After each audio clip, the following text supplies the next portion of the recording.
భోజనాలు జరిగినాయండి. 4000 మందికి పైగా భోజనాలు పెట్టారు. ఈ ఉత్సవ కమిటీ అండి, ఆలయ ఉత్సవ కమిటీ వీళ్ళందరూ కూడా ప్లాస్టిక్ రహితంగా అన్నదానం చేశారు. ఈ రోజు మన ప్లేట్లు గ్లాసులు వాడారండి, స్టీల్ ప్లేట్లు గ్లాసులు.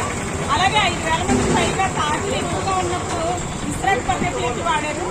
ఈ విధంగా వీరి అరిటాలు వేశారండి స్టీల్ ప్లేట్లో. ఈ విధంగా వీళ్ళని ఆదర్శంగా చేసుకుని మీరందరూ కూడా అన్నదానాలు ఈ విధంగా జరిపించాలని కోరుకుంటున్నాను. ఈ రోజు వీళ్ళు ప్రకృతిని, ప్రజల ఆరోగ్యాన్ని కాపాడారు.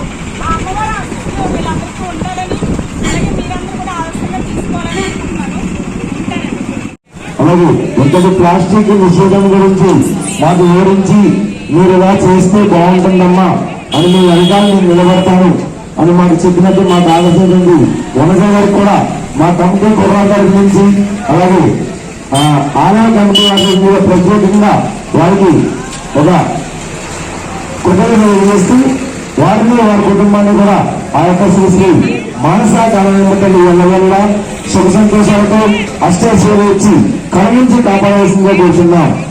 ఇట్లు మల్లయ్యపేట దానాయ ఆలయ వచ్చే కమిటీ, కాటూరు, రాజమండ్రి.